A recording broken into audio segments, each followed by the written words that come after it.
closed session for negotiations update. No action was taken. I'd like to call to order the regular meeting for September 10th. We'll start off with the Pledge of Allegiance led by our new student board member, Madison Johnson.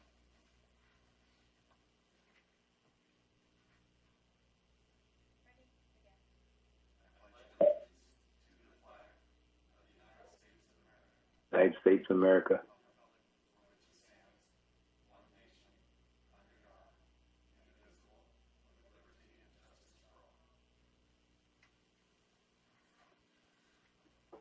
have a moment of silence.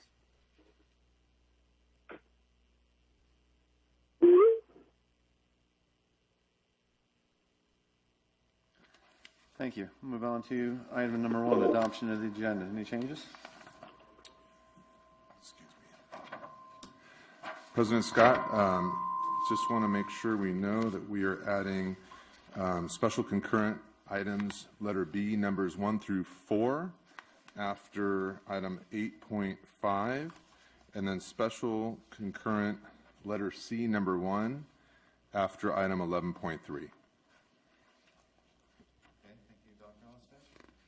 Move on to item 2, approval of minutes of the regular meeting of August 20, 2020. Any changes? Hearing none, we'll move on to item 3, programs and presentations. 3.1, announcement of the 2019-20 Sierra Sands Rose Award recipients and recognition of outstanding parent and community volunteers.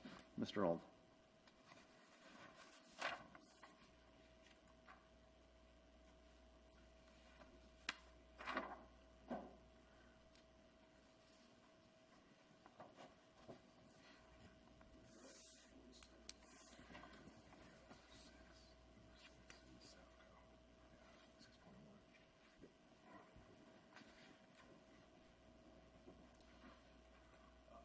President Scott, members of the board, Superintendent Ostash, staff, and community. Like so many things during this pandemic, we were unable to celebrate. One of those is also our end of the year celebrations, and we had postponed them with hopes that maybe by this time it would be possible to honor people in person. And unfortunately, that obviously did not happen, and so we've decided at this point not seeing any meeting in the near future where we could recognize our Rose Award winners, our service pin receivers, and our retirees. That we should do that ceremonially anyways, just to recognize their achievements, and so that's what we plan to do tonight. All right, so background information. We're fortunate to live in a community where parents and the community members take a vital interest in lives of the children, whether it is in their activities at home or at school. Many go above and beyond what is necessary to make a difference to the children of the district. In an effort to recognize and highlight the special individuals who volunteer their services to our students and schools, the Sierra Sands Unified School District has established the Sierra Sands Rose Award. This award gives the district the ability to annually honor those volunteers who generously dedicate time and energy to the success of our students. And so, obviously, they're not here this evening. Hopefully, they're watching.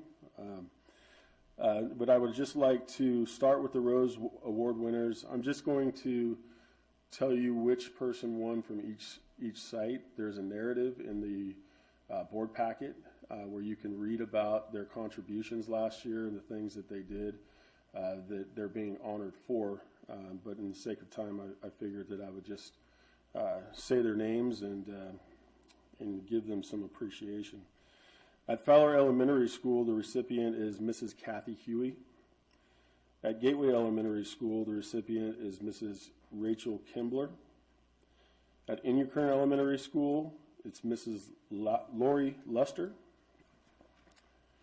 At Los Flores Elementary School, it was the entire PTO, but specifically led by the president, Kelly Walden, and vice president, Alyssa Baker.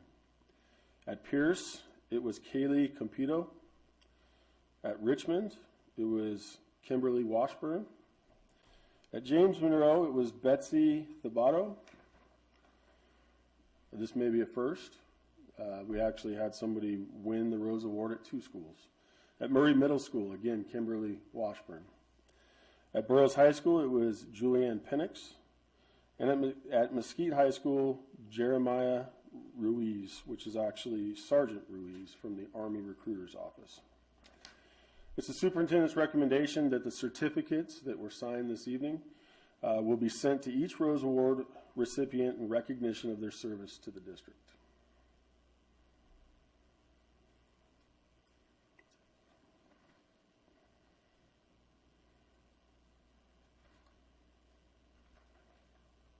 Just want me to jump to the next? Yeah. You don't want to announce it? Okay.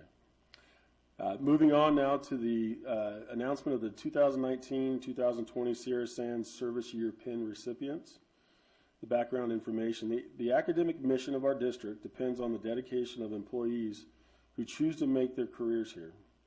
In order to show our deep appreciation to those employees, it was decided to implement a service award pin ceremony to be held every year at the May School Board meeting.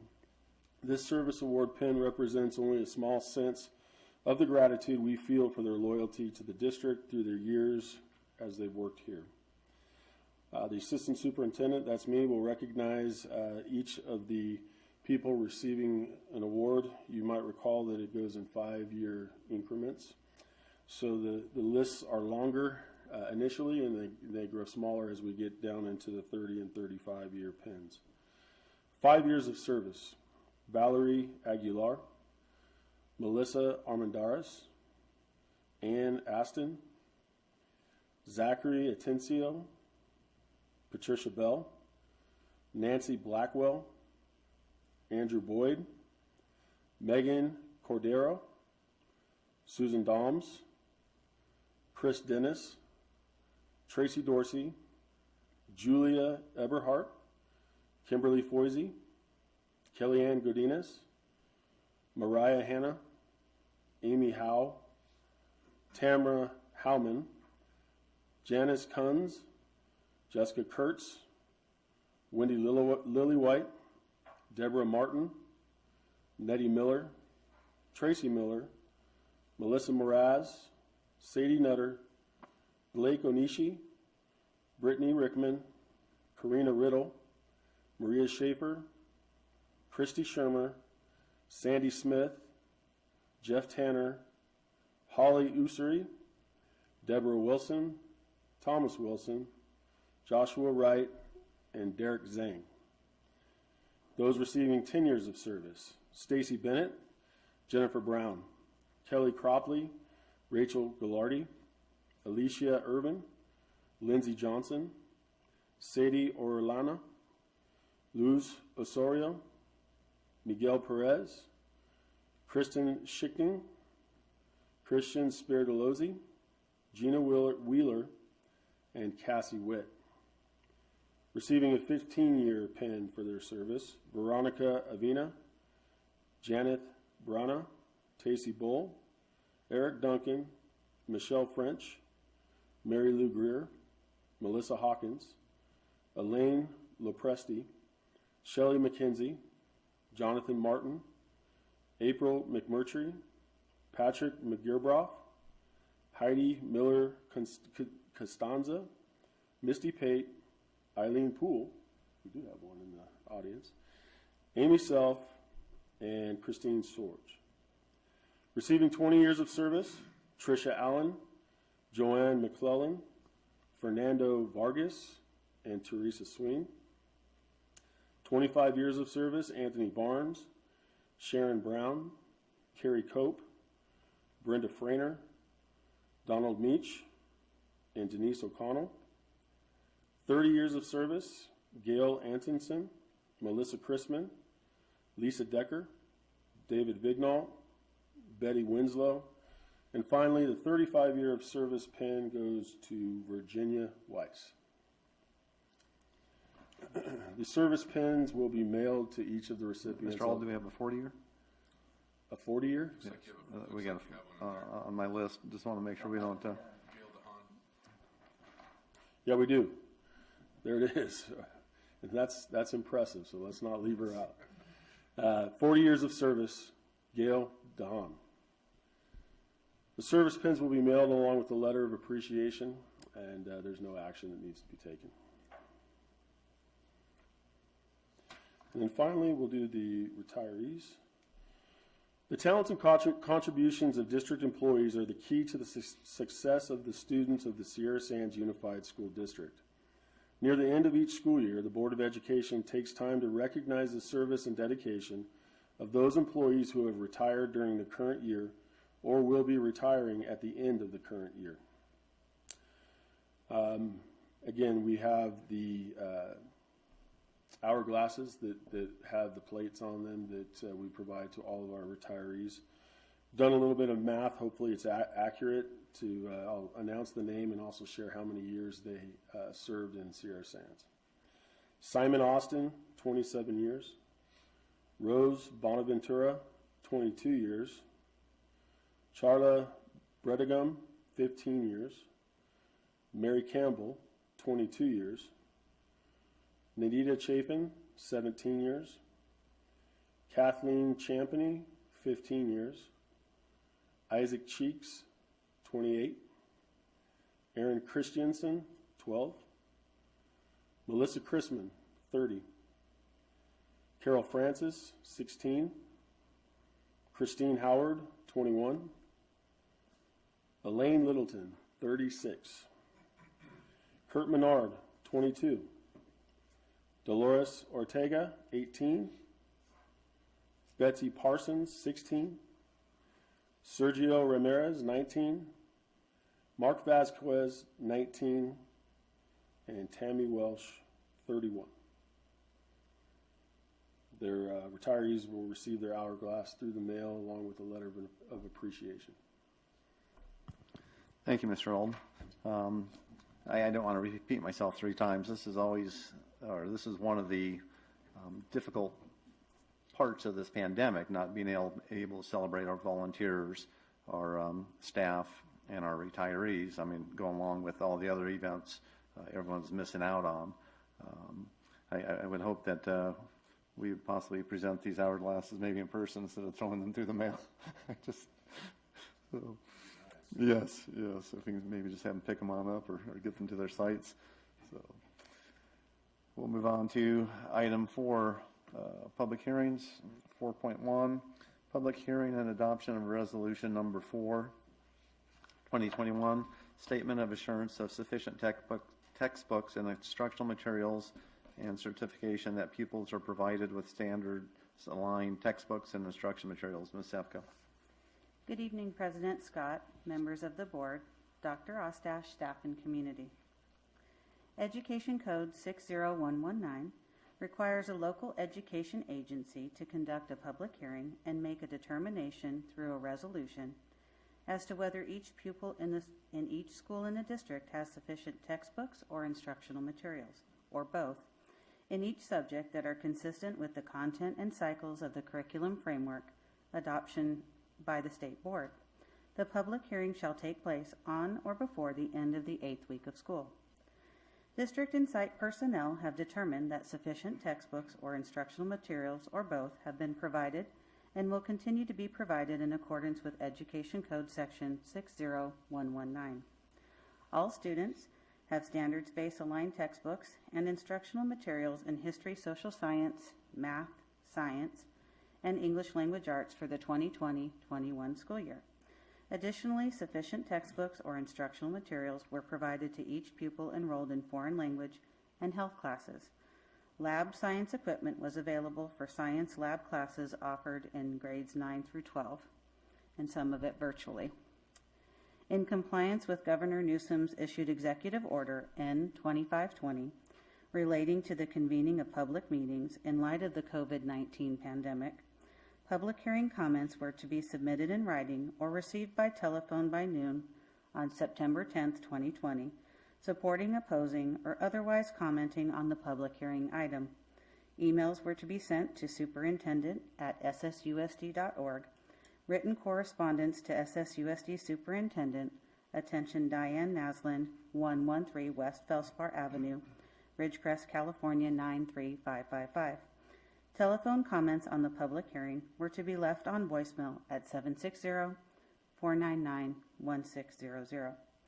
There are no financial implications. The superintendent's recommendation is to conduct a public hearing and adopt Resolution Number 4, 2021, certifying that each pupil in each school in the district has sufficient textbooks or instructional materials and is in compliance with Education Code 60119 regarding standards-aligned textbooks. We'll open up public hearing at 7:16. Any comments from the public via email or written? Any comments from board staff or community?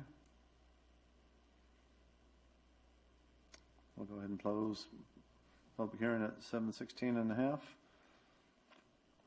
I'll move on to item 4.2, public hearing for the proposed 2020-2021 learning continuity and attend. Did we have to vote on that? Okay, let's go back to 4.1. Do we have a motion? We recommend action. So we have a motion and a second. Any questions or comments? All in favor, we'll do a roll call vote. Mr. Ferris? Aye. Mr. Johnson? Aye. Mr. Rockwell? Aye. Myself, aye. It's unanimous. Now we'll move on to item 4.2, public hearing for the proposed 2020-21 LCP. Ms. Safko. This background's going to be lengthier than normal because this is an unusual situation and a placeholder plan for this year during the pandemic. So hence an extensive background narrative. On June 29th, 2020, Governor Newsom signed Senate Bill 98 into law. In response to the concerns regarding the spring 2020 implementation of distance learning, SB 98 established requirements for both in-person and online or distance learning instructional models. In addition, SB 98 established other requirements pertaining to COVID-19's impact on the 2020-21 school year, including the following. The Local Control and Accountability Plan, LCAP, and an annual update to the LCAP are not required for the 2020-21 school year. The establishment of California Education Code 43509, and the establishment of the Learning Continuity and Attendance Plan, also called the Learning Continuity Plan, or LCP. The Learning Continuity and Attendance Plan is a key part of the overall budget package for K-12 that seeks to address funding stability for schools while providing information at the local educational agency level for how student learning continuity will be addressed during the COVID-19 crisis in the 2020-21 school year. The LCP template memorializes the planning process already underway for the 2020-21 school year and includes descriptions of the following: addressing gaps in learning, conducting meaningful stakeholder engagement, maintaining transparency, addressing the needs of unduplicated pupils, students with unique needs, and students experiencing homelessness, providing access to necessary devices and connectivity for distance learning, providing resources and supports to address student and staff mental health and social emotional well-being, and continuing to provide school meals for students. The LEA governing board or body shall adopt the LCP by September 30, 2020, in a public meeting. This meeting shall be held after, but not on the same day as, the public hearing for receiving public comment. Prior to its adoption, the Learning Continuity Plan shall be presented at a public hearing of the governing board for review and comment by members of the public. The agenda for the public hearing shall be posted at least 72 hours before the public hearing and shall include the location where the LCP will be available for public inspection.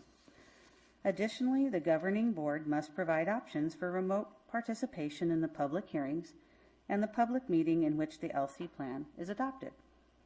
Current considerations. The Sierra Sands Unified School District's draft LCP is posted on the district website, www.ssusd.org, for review and comment.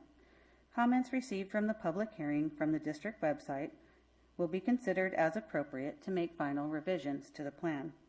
The 2021 LCP Stakeholder Engagement section outlines the consultation process the district engaged in to receive input and draft the LCP.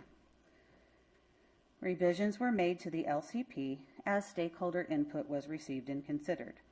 In compliance with Governor Newsom's issued executive order N2520 relating to the convening of public meetings in light of the COVID-19 pandemic, public hearing comments were to be submitted in writing or received by telephone by noon on September 10, 2020, supporting, opposing, or otherwise commenting on the public hearing item. Emails were to be sent to superintendent@ssusd.org. Written correspondence to SSUSD Superintendent, attention Diane Naslin, 113 West Felspar Avenue, Ridgecrest, California, 93555. Telephone comments on the public hearing were to be left on voicemail at 760-499-1600. There are no financial implications, and it's recommended that the board conduct a public hearing on the proposed 2020-21 Learning Continuity Plan. A final version will be presented to the board for approval at the September 15th, 2020 special board meeting. We'll open up public hearing at 7:22. Any comments from the public, Dan? No comments? Any comments from staff or board present? We'll go ahead and close public hearing at 7:22 and a half. Move on to item 5, reports and communications. 5.1, student members report. Madison. All right, so I'm going to start with Murray's report. Murray has had a good start to the year. We held a virtual new student orientation before school started to allow students to get to know our staff and some of their classmates. It seemed to be attended well as many of the Zoom rooms were full. Once the year got started, ASB had Spirit Days every Friday. We've had students participate by wearing Mustang gear, Mismatch Day last Friday, and tomorrow being patriotic Red, White, and Blue Day. Next week, we are going to have a virtual chalk art competition. It has been great to see all the school spirit. Last week, we held back-to-school night virtually. Many parents joined Mr. Pierce at 6 p.m. for a welcome presentation, and even more joined to the class period starting at 6:20. PTO had their first meeting on Tuesday. This week, we also launched a tech support and homework help Zoom link for students to go during their DL periods to get help. And DL is distance learning periods. This is led by our counselors, Mrs. Davis and Ms. Ornalis, and our student support center teacher, Mrs. McKenzie, as well as a few other staff members. We also have a number of clubs that are gearing up to start meeting. Thank you to our students, parents, and most importantly, staff and teachers for a great start to the year. While it has not been easy, you have all done a great job. Go Mustangs! All right, and next we have Monroe Middle School. Like all schools, James Monroe is stretching new collective creative muscles to find effective ways to engage students, build culture, and deliver high-quality instruction remotely. For example, our ASB built a wonderful opportunity for students to submit, watch, and vote on Spirit videos using Flipgrid. Students can jointly celebrate silly holidays and even compete in easily accessible activities such as eating outside day, take a picture or video with a pet, or wear your school colors, which are green and gold.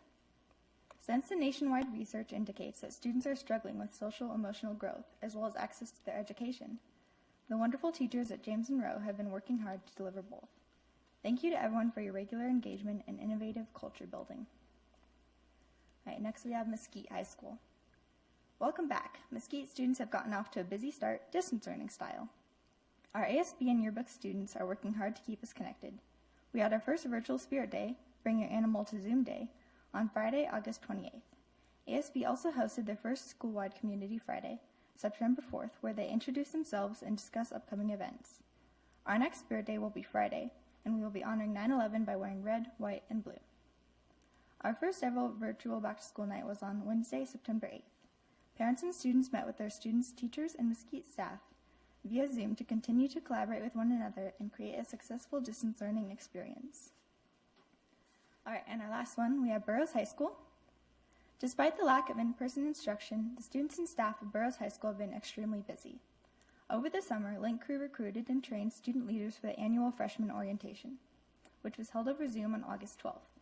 From August 5th to 10th, staff distributed Chromebooks to all Burroughs students. Again, from August 18th to 21st, staff successfully distributed over 8,000 textbooks. students were able to pick up a bag from Burroughs filled with the books they needed according to their classes. ASB has been very active in its efforts to maintain both school spirit and student engagement. Over the summer, 3 new murals were added to the Burroughs campus, one in the gym, one in the outside wall of the cafeteria, and one on the football field. They also installed a new marquee in front of the Burroughs campus. To promote school spirit, ASB created Aloha My Name Is Day, Kobe Bryant Remembrance Day, and will hold America Day tomorrow in honor of September 11th. The class continues to work hard and plans for students' return to campus. Lastly, the virtual back-to-school night was on September 9th. Students, teachers, and parents continue to adjust to Canvas, the new learning platform, and are working together to create an environment that is as conducive to learning as a classroom. Thank you, Madison. Move on to item 5.2, reports from members of the board. Mr. Ferris? I just wanted to share with the board and community that, as we all know, many of our decisions that affect education are made at levels of other than our local school board, county, state legislature, federal legislature. Over the last number of years, the California School Boards Association has been working very hard to improve our grassroots efforts to affect those decision-making processes. In the last 3 or 4 months, our region, Region 15 of the California School Boards Association, has gotten their assistance from the state agency of the CSBA to allow us to work more closely with the different legislators in opportunities of meeting, which we've been doing through Zoom, obviously, in today's world. And in the last 2 months, we've had opportunities to meet with the Congressman Devin Nunes's office, Congressman Kevin McCarthy's office, and Assemblyman Devin Mathis today. And what we've done in those meetings is share from the different districts in our region some of the challenges we've been facing with the current circumstances in order to influence the decisions that they're making in provision for assistance to us. We've gotten good support from them, and I believe this is a very strong opportunity for us in our local district to influence those decisions so that our service that happens here at our local district is important, but we know that without that influence in those other discussions, we really are left to others' devices rather than our own. So I think it's really important that we continue to participate in that, and I appreciate the board's support in supporting me in the work that I've done in that way. So I just want to let you know up to date where we are with that. Thank you, Mr. Ferris. Mr. Johnson? Nothing to add tonight. Thank you. Mr. Rockwell?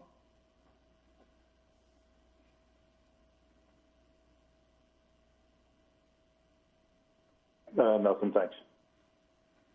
I'd just like to make a comment. I think most of us were on the virtual back-to-school nights. Interesting attending them. I'm learning more about Zoom than I've ever known. So move on to item 3, Superintendent's Report. Dr. Ostash. Thank you, Mr. Scott. Nice to have you here this evening, Madison. Welcome. Great job on your first evening here. I'll start by identifying our enrollment. As of Friday, September 4th, our total enrollment was 4,978, which is a dip below a 5,000 number for the first time we've seen in a little while.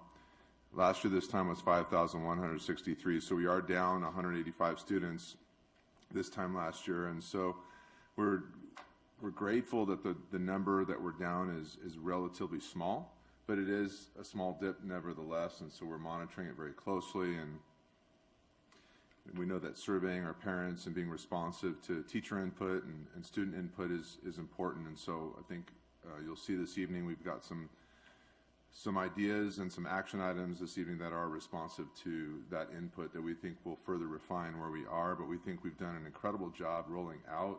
We've gotten a lot of affirming comments, and we feel like we've pointed our bow in the right direction. I'd like to commend, speaking of back-to-school nights, Mr. Scott. We have completed all of our back-to-school nights, and I'd like to commend all the teachers and the principals and assistant principals for putting together great virtual back-to-school nights. Enjoyed seeing the professionalism and also the enthusiasm as I bounced in and out of classrooms and in and out of sessions. It was nice to see, and then of course it was nice to see all the board members. So thank you for that. So last board meeting, I highlighted a number of challenges we were working through and acknowledging those challenges, and I'm excited to bring back many of those challenges right now and identify some progress and some action that we've taken since last month. Last month, I identified that special education is an area of continuing concern in the way that we're able to serve students with special needs. And I wanted to highlight, I've got a little report here I want to read, and then I want to talk a little about what we're doing here.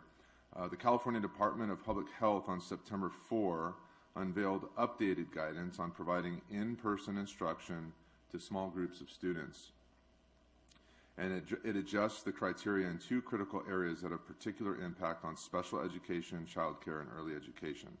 The new guidance states that cohorts must be limited to no more than 14 children and youth and no more than 2 supervising adults, or, and this is key, a configuration of no more than 16 individuals total, children and youth or adults in the cohort. And that's a key change because initially, when the guidance came out, it said no more than 14 students, and in those 14 students, no more than, or in that group, no more than 2 supervising adults. And immediately we knew that could be problematic because there are specific services that are provided to certain severe needs students where you really would need more than 2 students, more than 2 supervising adults. So we immediately reached out to Michael Holsizer, who is our excellent legislative advocate up in Sacramento, and he immediately brought it to the committee level. And while I'm sure there were other districts who came forth with that input, he mentioned that, at least for him, we were the first district to immediately reach out.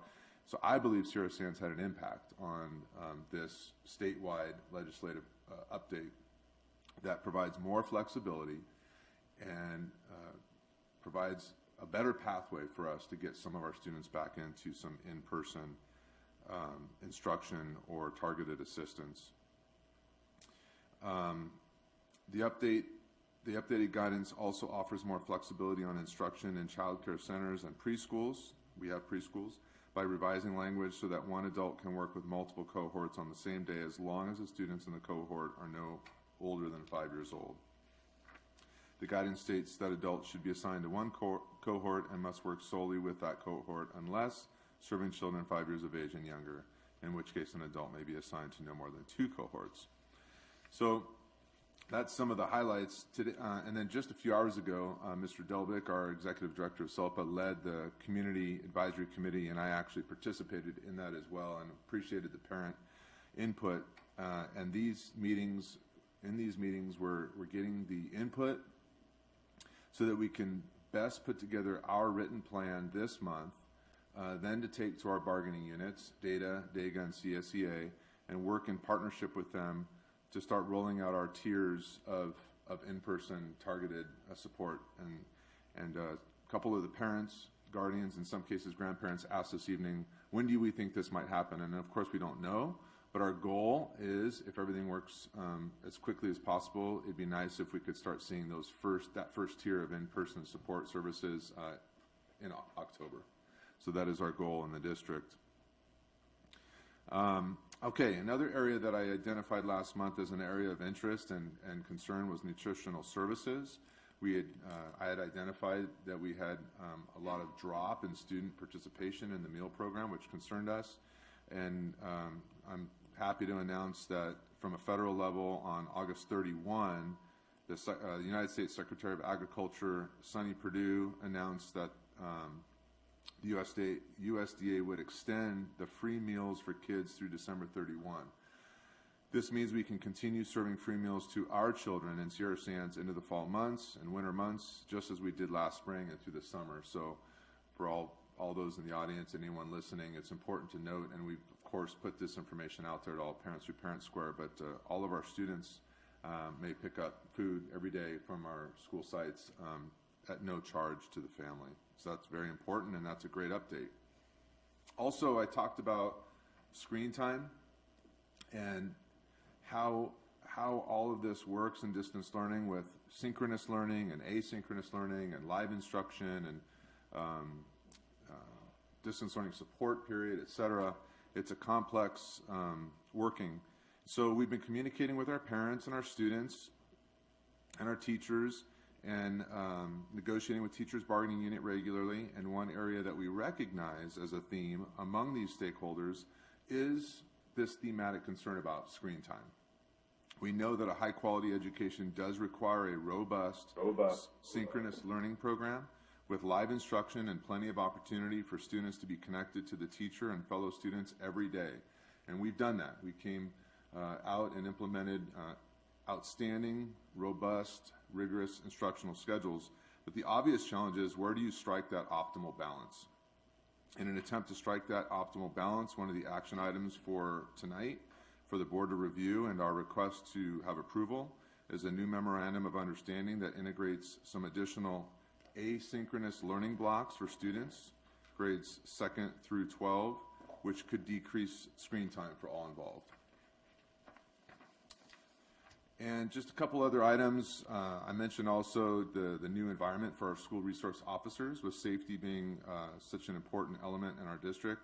I wanted to share a quote. This is from Mrs. Eubank, our principal at New Kern Elementary School, and I just happened to get this the other day. I just wanted to let you know what a wonderful support the school resource officers have been to us this year. The officers have been extremely positive with making home visits, talking with parents about the importance of school attendance, delivering curriculum, and even helping getting our students online and connected. They are all doing an awesome job. So I wanted to share that quote with you and the update and the productivity. And then just lastly, completely separate from what I have just been describing, tomorrow, Friday, September 11, marks the 19-year anniversary of the 9/11 terrorist attacks on the World Trade Center in New York City, the Pentagon, and United Airlines Flight 93. And so we should all remember that Patriot Day served as a remembrance of those lives that were lost on that September morning. So by a joint resolution approved December 18, 2001, which is Public Law 10789, it is designated September 11th of each year as Patriot Day. And that, of course, directs that flags be lowered to half staff, which will be in our district throughout the entire day tomorrow. So that concludes my report. Thank you, Dr. Osler. Move on to item 5.4, report to the Board of Trustees by the Desert Area Teachers Association.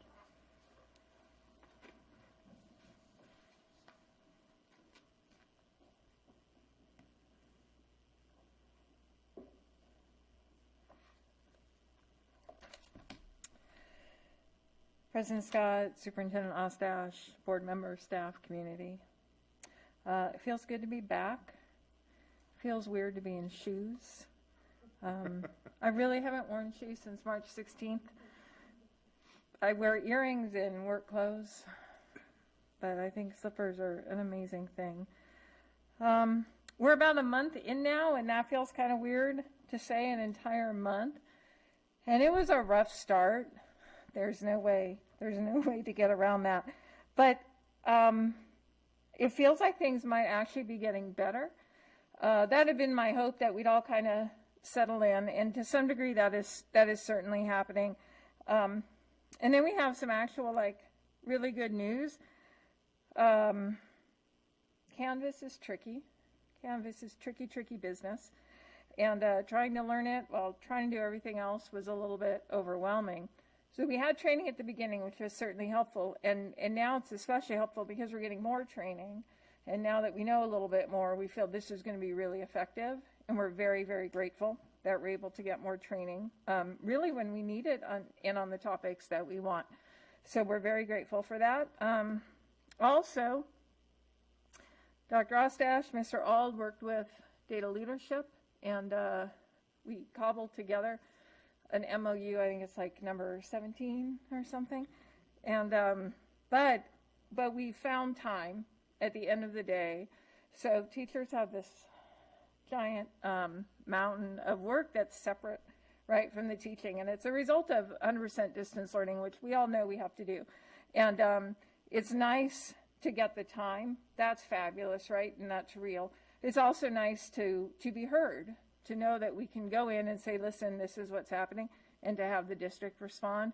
And so that feels really great as well. I know there are going to be a lot more challenges, right? This is 2020. Challenges are not ending.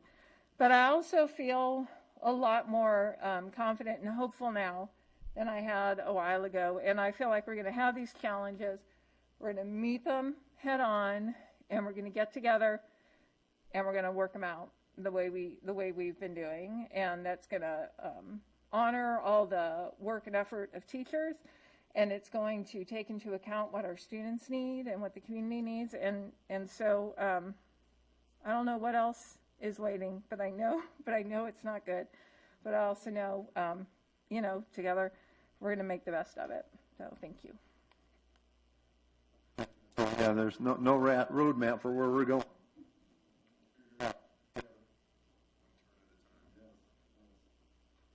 Item 5.5, report to the Board of Trustees by the California School Employees Association.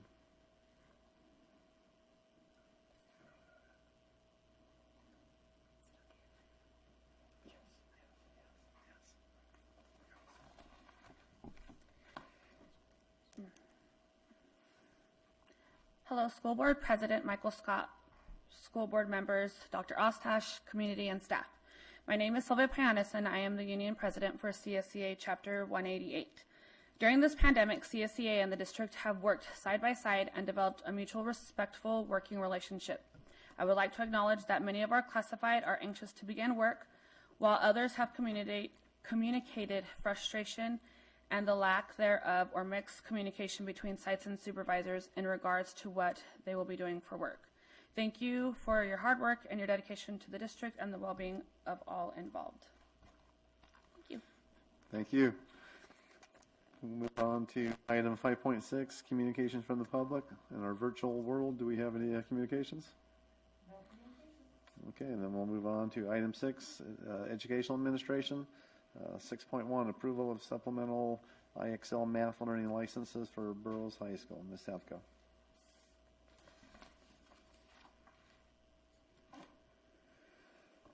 Good evening. In September 2019, the district was awarded a Department of Defense Education Activity DODEA grant for the purpose of redesigning math pathways to ensure military-connected student success and college readiness for grades 6 through 12. The grant award is $750,000 and the term is 5 years, September 30, 2019 through May 31, 2024. A component of the grant is the purchase of math software licenses to assess and support student learning. The Burroughs High School Math Department has identified a need to provide additional resources for student practice during distance learning, as well as supplement instruction during in-person or on-campus learning. This summer, the BHS Math Department met and reviewed potential vendors to support math instruction. IXL Learning has been selected for all math courses excluding pre-calculus and calculus. Current considerations. The one-year subscription package includes 1,150 student licenses for web-based assessments and instruction, as well as professional development for teacher implementation. Contracts over $10,000 require board approval. The IXL Learning contract is $12,175 and will be funded through the district's DODEA grant allocation. It is recommended that the Board of Education authorize the IXL Learning contract as presented. Move the recommended action.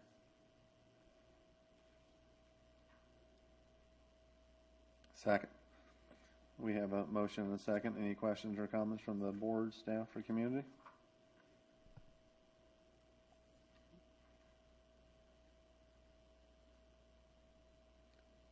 Seeing none, we'll have a roll call vote. Mr. Ferris? Aye. Mr. Johnson? Aye. Mr. Rockwell? Aye. Myself, aye. It's unanimous.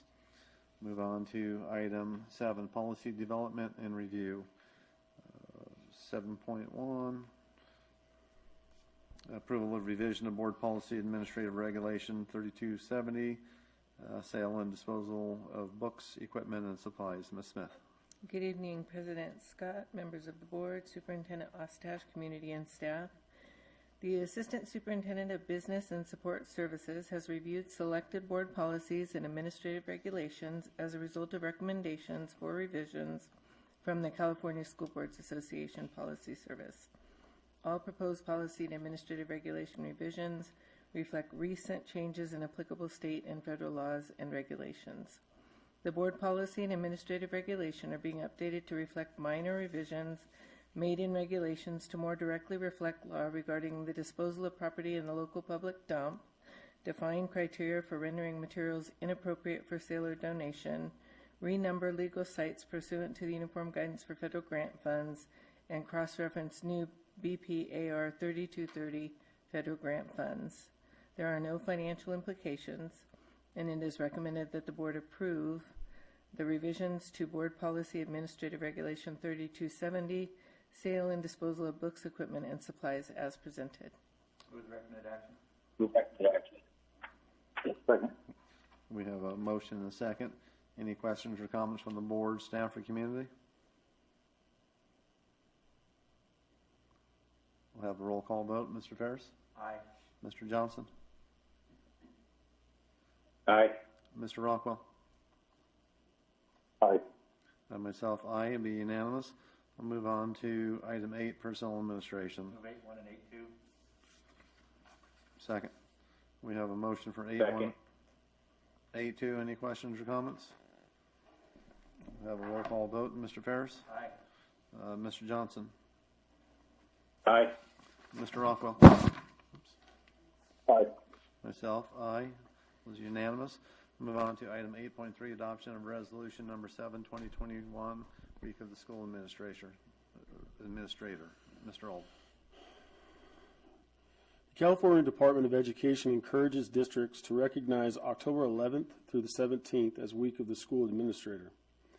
In observance of the importance of educational leadership at the school, school district, and county levels, the second full week in the month of October of each year shall be designated as Week of the School Administrator.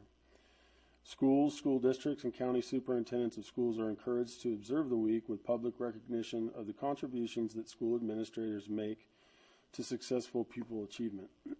California has approximately 15,000 certificated and classified administrators who provide leadership and support to the educational programs of California's public schools. Resolution number 7, 2021 declares the week of October 11th and through October 17th, 2020 as the week of the school administrator in the Sierra Sands Unified School District. The resolution also declares that in Sierra Sands Unified School District, certificated and classified administrators provide support to our schools, programs, and students in many ways. They develop and implement curriculum by selecting textbooks and instructional materials. Site administrative teams ensure that effective and innovative classroom instruction is promoted on a daily basis. Certificated and classified administrators manage departmental and site budgets and maintain school and district facilities. District administrators provide student transportation and nutrition programs to our students and their families, as well as guidance and staff development that improve teacher effectiveness in the classroom. The board's adoption of resolution number 7, declaring October 11th through October 17th, 2020 as Week of the School Administrator, will allow the district to formally recognize the outstanding dedication and professionalism of its administrative staff, both certificated and classified. A copy of the resolution will be displayed at all district schools and websites. It is the superintendent's recommendation that the board adopt resolution number 7, 2021 as presented and approve October 11th through October 17th as the Week of the School Administrator in Sierra Sands Unified School District. Move recommended action. Second. We have a motion and a second. Any questions or comments from the board, staff, or community? We'll have a roll call vote. Mr. Ferris? Aye. Mr. Johnson? Aye. Mr. Rockwell? Aye. Myself, aye. It's unanimous.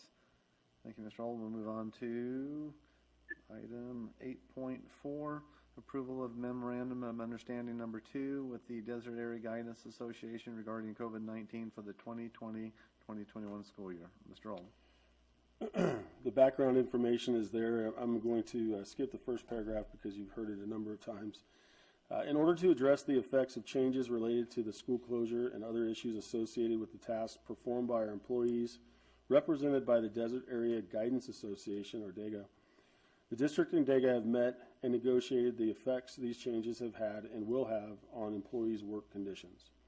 After several productive negotiation sessions, the district reached the attached Memorandum of Understanding and Agreement with DAGA, referred to as MOU number 2, which provides direction regarding implementation of distance learning. Current considerations: on July 21st, 2020, the board adopted resolution number 2, which, among other things, declared that the district would start in a 100% distance learning model. Subsequent to the adoption of the resolution, the district and DAGA met in a series of meetings where we negotiated the impact of a 100% distance learning model on their work conditions. Some of the items negotiated within this MOU include worksite access, safety guidelines, service delivery, bargaining member expectations, implementation of IEPs and 504s, technical support, and evaluations. The financial implications are unknown at this time, and it's the superintendent's recommendation that you approve the Memorandum of Understanding number 2 with the Desert Area Guidance Association regarding COVID-19 for the 2020-2021 school year. Move recommended action. Second. We have a motion and a second. Any questions or comments from the board, staff, or community? Mr. Ferris. I would like to make a comment, and this really applies to all the MOUs that we're discussing tonight, and it's really an echo of Ms. Eileen Poole's comments, and that is that I have a great deal of appreciation and respect for what has been accomplished in this district with the administration, our associations, our staff, in consideration of the difficulty that we're facing. And that difficulty, as we have discussed before, extends just completely through the system in the community. Parents, students, teachers, classified staff, administrators, and the way we're getting through it by facing this path together and considering all that is required of everyone to find solutions that in the end provides the best possible situation we can for our students. And trying not to just absolutely overcome everyone in the process is a tough task, and I appreciate the dedication that's gone on to make it happen at every level. And I think this evening's agenda speaks to this in several different places, and I'm very proud of our district from top to bottom on how we've been accomplishing this.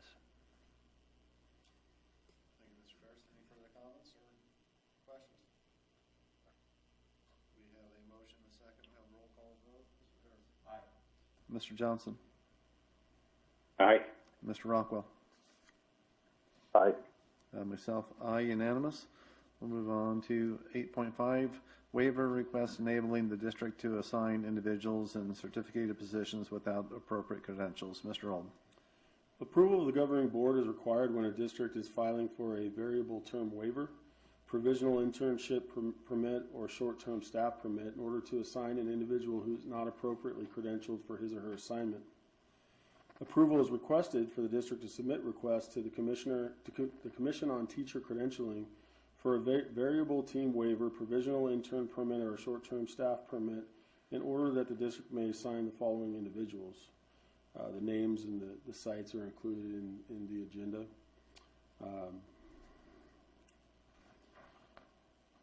There are no financial implications, and it's the superintendent's recommendation that we approve the submission of requests for the variable term waiver, provisional intern permit, or short-term staff permit in order that the above-named individuals may be assigned in the designated positions for the 2020-2021 school year.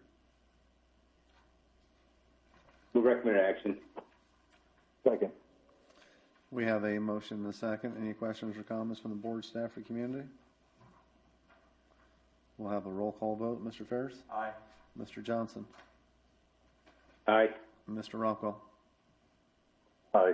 Myself, aye. It's unanimous. We'll move into the special concurrent agenda. Adoption agenda, any changes? No changes. We'll move into item B, personal administration. B1, Adoption of Resolution Number 6, 2021, reduction of classified service. Mr. Ald. The district has employed an hourly contracted classified person to perform as the Parker Performing Arts Center manager for the past 12 years. The position was created shortly after the China Lake Theater was condemned, causing an increased volume of community requests to lease the facility. The PAC manager was responsible for, among other things, booking the facility, working as a liaison with the community group, providing professional assistance, and supervising events. On July 4th and 5th, 2019, the Indian Wells Valley experienced 2 large earthquakes that resulted in extensive damage. The PAC was one of the facilities that had to be temporarily condemned due to earthquake damage. Initially, inspectors and architects believed the damage was fairly minor, and as such, the time it would take to complete the repairs would not be too extensive. However, the age of the building became a barrier that caused significant delays in those repairs. Consequently, the PAC remains condemned. At this time, the PAC is not expected to reopen for student and community use until, I think, actually it's in the spring, not in the summer. However, in addition, current COVID-19 safety precautions prohibit large gatherings of people. Therefore, it is anticipated that the PAC will not require the PAC manager's services until the 2021-22 school year. California Education Code Section 45101, 45114, 45117, and 45308 authorize the school district to lay off classified employees due to a lack of work and or lack of funds upon 60 days prior notice. Resolution number 6, 2021, calling for reduction of classified service for the 2020-2021 school year is presented for adoption due to lack of work in the PAC. The reduction will become effective December 1st, 2020. Financial implications, the district estimates that it will save approximately $26,000 per year through this reduction. This is an hourly contracted position, so there was no health and welfare benefits involved. It is the superintendent's recommendation that the board adopt resolution number 6, 2021, reduction of classified service as of December 1st, 2020, as presented. Move recommended action. Second. We have a motion and a second. Any questions or comments from the board, staff, or community? We'll have a roll call vote. Mr. Ferris. Aye. Mr. Johnson. Aye. Mr. Rockwell. Aye. And myself, aye. It's unanimous. Move on to item B2, approval of MOU in agreement with the California School Employees Association and its Chapter 188 with regard to COVID-19 for the 2020-2021 school year. Mr. Old. It seems like the background information is pretty well known at this point. I will say that we did have and have had several productive negotiation sessions. The district reached the attached memorandum of understanding and agreement with CSEA Chapter 188, which provides direction regarding the classified employee and their work conditions while the district remains in a 100% distance learning environment.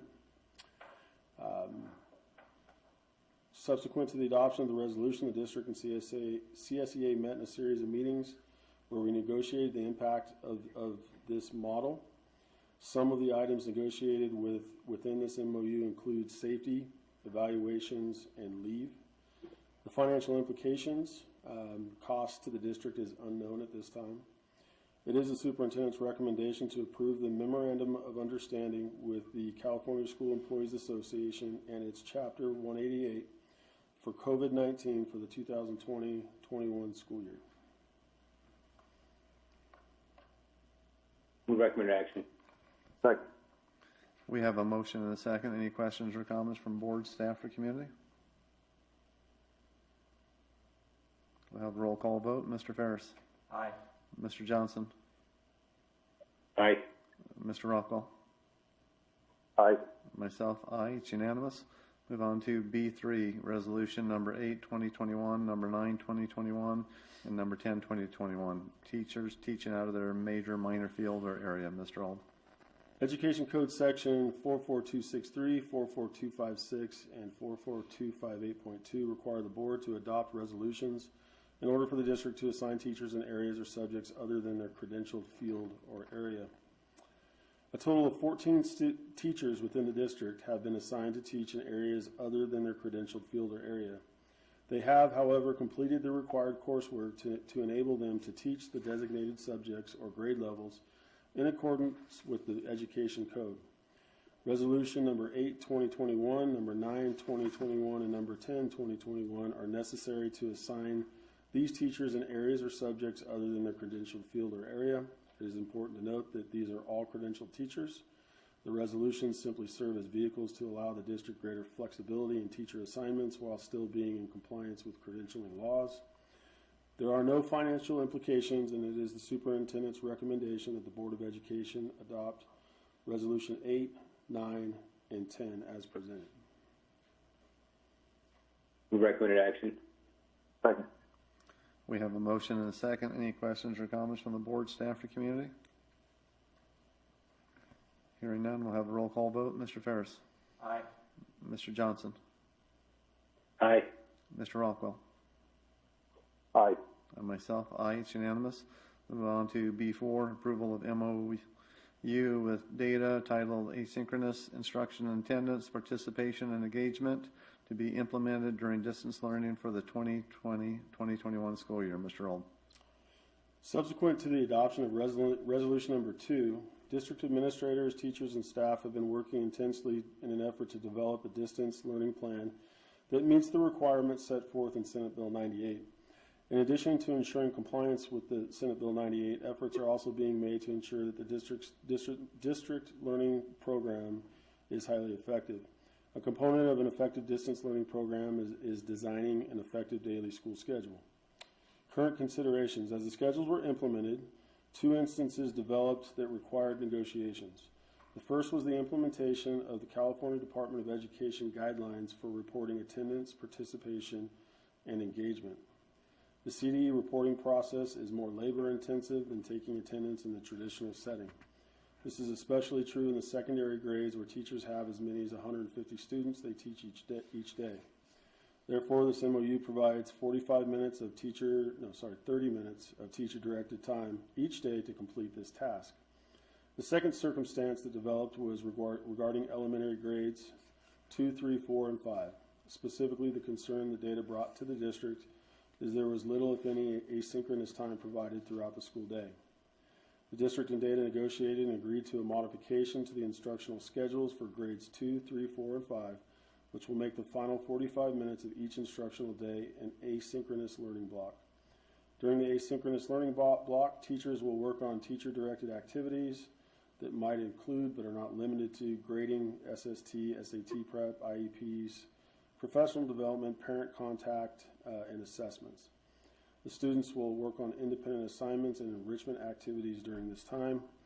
There are no financial implications. It is the superintendent's recommendation to approve the Memorandum of Understanding with the Desert Area Teachers Association titled Asynchronous Instruction and Attendance, Participation, and Engagement for the 2020-21 school year.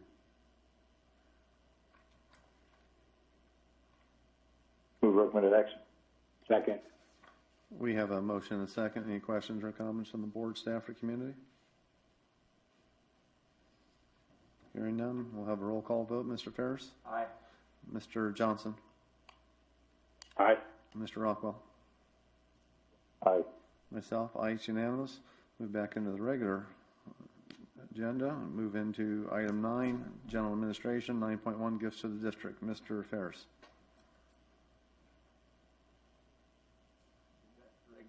Yes, I know.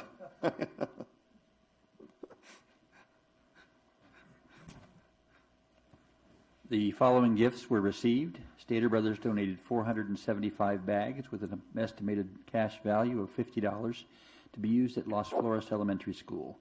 The donations provide support to our district and have a positive financial impact. The superintendent's recommendation, which I will now move, is to accept the gifts as described and send appropriate letters of appreciation. I'll second. Any questions? I'll have a roll call vote. Mr. Ferris? Aye. Mr. Johnson? Aye. Mr. Rockwell? Aye. Myself, aye. It's unanimous. 10, we don't have any construction administration items. We'll move on to 11, business administration. 11.1, agreement with the Department of General Services Office of Administrative Hearings for the school years 2020-2025. Ms. Smith. The district has utilized the services of the Department of General Services Office of Administrative Hearings for administrative hearings, mediations, arbitrations, and other dispute resolution processes that need to be conducted by experienced administrative law judges. In cases of employee discipline, certain steps in the process of implementing charges for specific disciplinary measures, including but not limited to dismissal or other instances such as layoff procedures, are subject to an administrative hearing.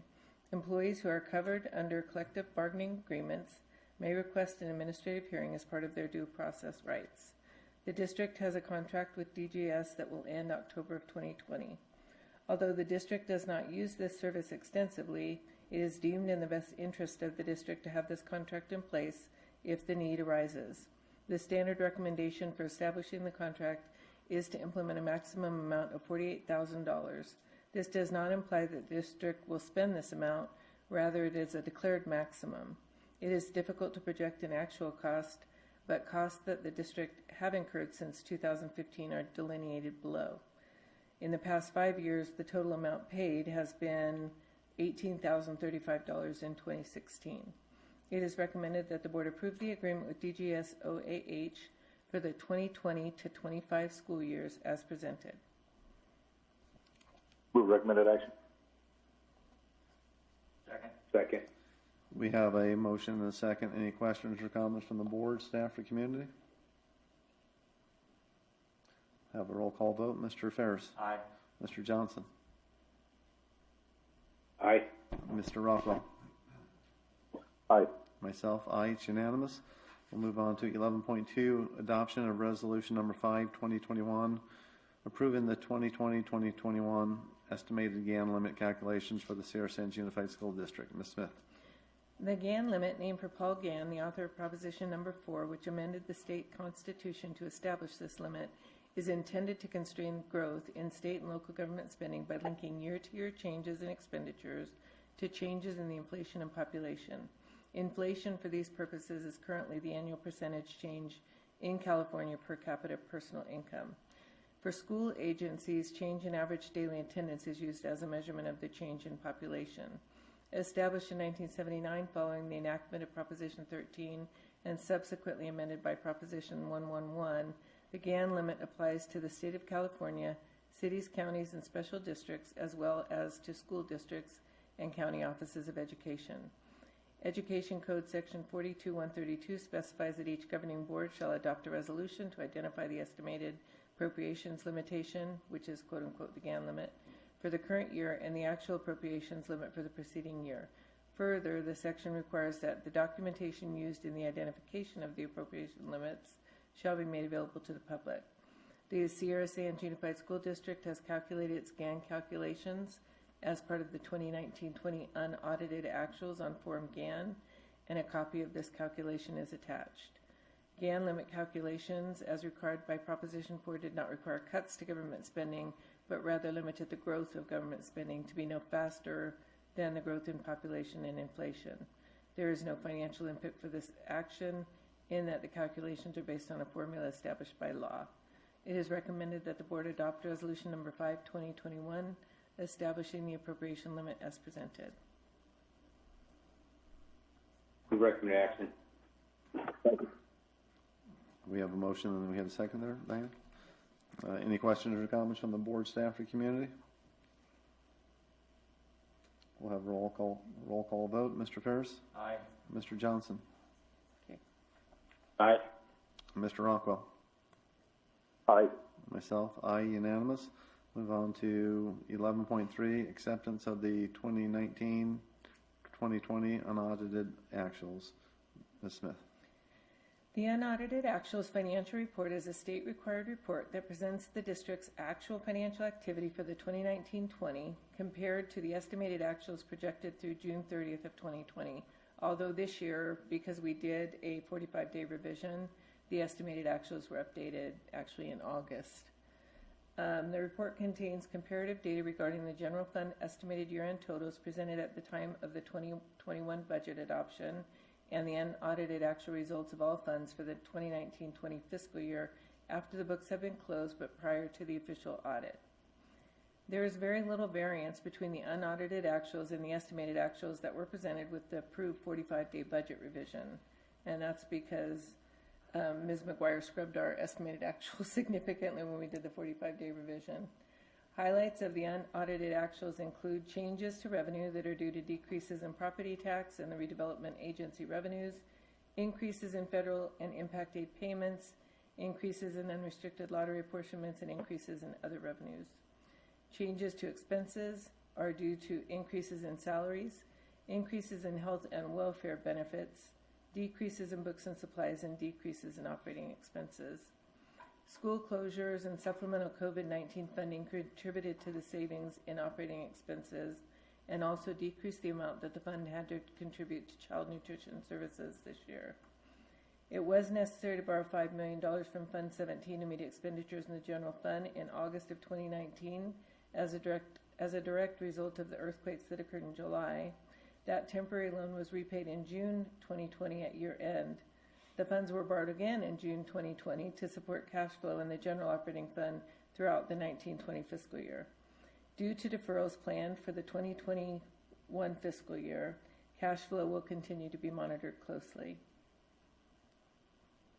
The district continues to meet GASB 54 reserve requirements, and in accordance with the SSUSD Board Resolution Number 291011, $3,156,398 is committed as a reserve for economic uncertainties, and the $394,887 of the remaining fund balance will be committed for future budget deficit purposes. However, the district continues to operate with a structural deficit, and without reductions in expenses, it is likely that the board reserve requirements of 5% will not be met in 2021. The dollars residing in Fund 17 are committed for cash solvency purposes. Funds 11, 12, 13, 14, 20, 21, 25, 35, 40, and 51 ending balances are committed for specific use of the fund and no other. Funds 14, 21, 25, 35, and 40 continue to be committed for use by the district in its facilities and maintenance initiatives. The funds residing in the Inyokern Schools Financing Authority are committed for district facility needs. In accordance with guidance from the governing board, the district has been able to maintain a positive ending fund balance as well as its board-required 5% reserve in the unrestricted general fund. As previously noted, we continue to deficit spend, and it will be necessary to develop a fiscal recovery strategy over the next several years. It is recommended that the board accept the district's unaudited actual financial report for 2019-20 as presented. Move recommended action. We have a motion and a second. Any questions or comments from the board? Any questions or comments from staff or community? We'll have a roll call vote. Mr. Ferris? Aye. Mr. Johnson?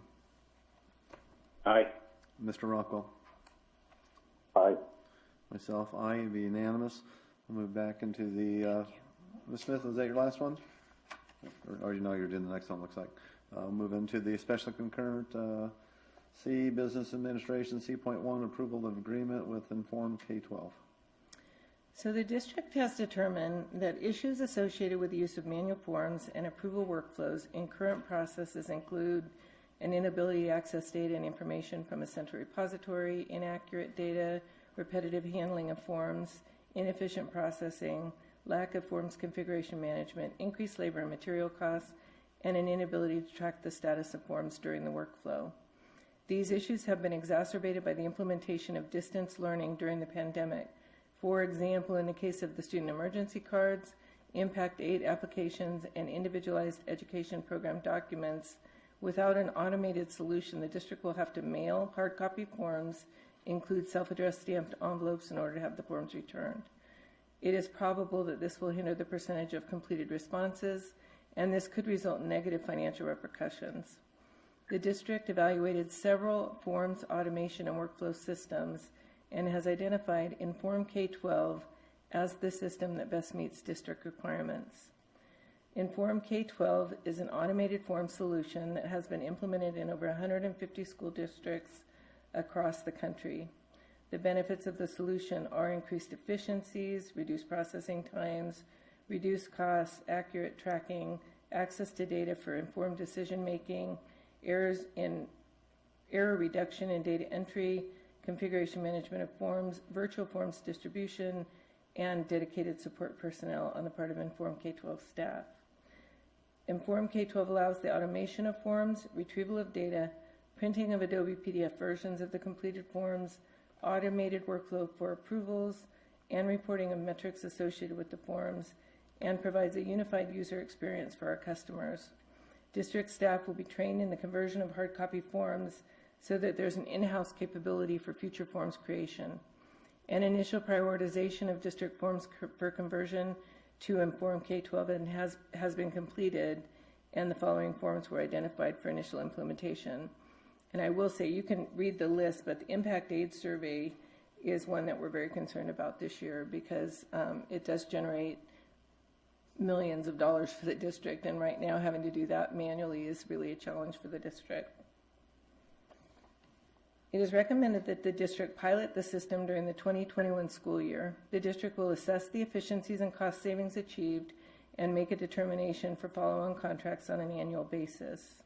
Now this, what I would like to mention is we did discuss with a consultant the likely use of CARES funding for this initial implementation.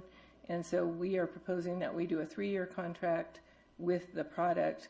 But if we find at the end of the first year that it's not working for us, we have the ability to change that and not execute the second 2 years of the contract. If the district chooses to eliminate the program in the future, all the documents that were created in that first year will be converted to a PDF copy and provided to the district at no cost. We believe that the overall benefit of the system will greatly outweigh its cost. The cost for the proposal include a 3-year subscription fee of $116,645 and a one-time setup fee of $6,000. And as I mentioned, if after the first year we're not happy with this tool, we will cancel the second 2 years and get a refund on that money. Due to the necessity to implement automated forms during distance learning, the district will use CARES Act funding for this purchase. It is recommended that the board approve an agreement with Inform K-12 as presented.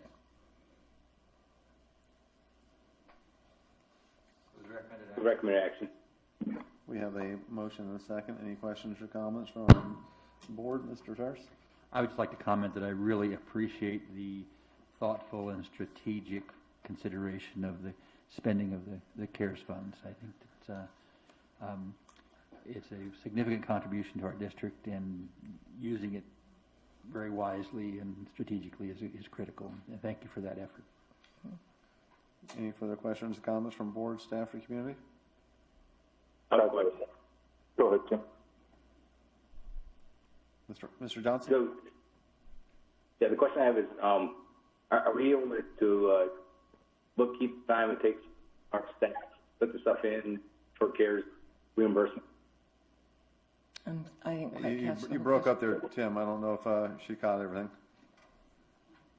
I said, can we get reimbursement in the CARES Act for the staff that are putting the data into the system? Reimbursement for staff? The staff that's doing the input. Yeah, so the criteria for using CARES funding, as we all learned recently, has to do with the staff doing what's considered a substantially different function than they would normally do, specifically related to COVID. So I can't answer that specifically, but my initial thought is that people who would be doing that data entry probably would have been doing some form of that processing anyway, and it might not qualify for CARES funding for that labor. But if the form that we're collecting is specifically related to COVID or distances in the way that we're having to operate, there's a possibility. But my initial thought's probably not the labor that is being used to process the forms. I mean, what do you guys agree with that? Yeah. Okay, and the second question I had was, these forms, do they link up with campus or with Parent Square to send a message to parents, or how does that work? So the form can be linked up to any way that you want to distribute the form. So for example, for Impact Aid, what we're looking at is sending out a Parent Square message, and the Parent Square message will contain the link to the form. And then when the parent actually completes the form, the data gets put into the Informed K-12 repository of data. So we're able to spend all of our energy assessing percentages of completion rather than taking data from hard copy forms and keying them into other areas where we need to process the data to report to external agencies. So I think the answer would be anywhere we need to put a link to an Informed K-12 form within our web infrastructure, it could be done. If that was your question, I think that was your question. Yep, that was my question. Thank you. Mr. Rockwell, I can tell if you had a question. Yeah, I do a couple, one comment and a couple questions. The comment is I'm thrilled with this. We've needed to go this kind of direction for a long time, so thank you for pushing forward and getting us here. It didn't strike me till listening to you, but when I hear that that Informed K-12 has 150 districts across the country, it sounds like a really small number. How long have they been in business, and how do we? Like I said, makes me a little concerned about their business. If that's all that's their entire business base now. Yeah, so I can't tell you how long they've been in business, but what they did do is let us look at some pretty significant implementations at some fairly large school districts, and they are a growing business. They're very small. I mean, you're right. They're a pretty small business, relatively new, but what their experience is that they start with 10 forms, and then as the district sees how successful it is to have this automated form capacity, the districts are growing. And I'm trying to think of what the one school, I want to say it was a very large school district in Southern California that has thousands of forms in their Informed K-12 platform now. And it's very low risk to the district, because if during the first year, for some reason, we don't see that it's what we want to be executing, we keep all of the data that we have collected in the forms that they created for us, and they give us PDF versions of those forms, and then we can choose to do something else. So I believe it's very low risk to the district in terms of a potential significant payoff for that investment, for that first year pilot. But I agree they're a relatively new company, and they're just starting to get their foot in the door of automating forms for school districts. Okay, thank you.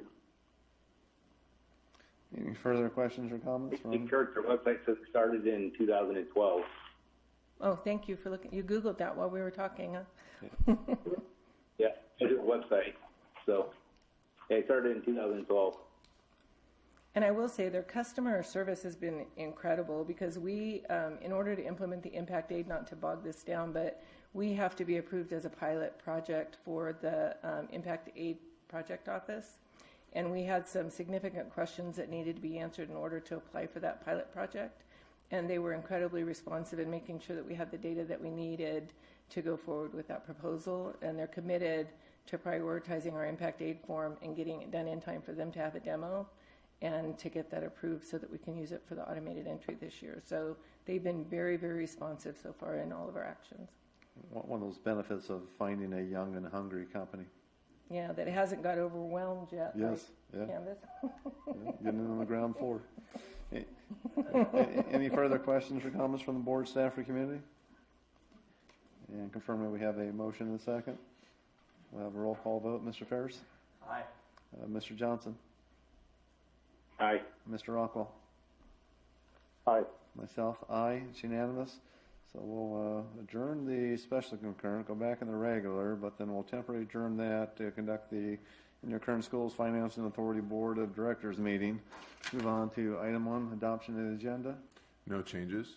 Item 2, approval of minutes of the regular meeting of August 20, 2020. Any changes, corrections?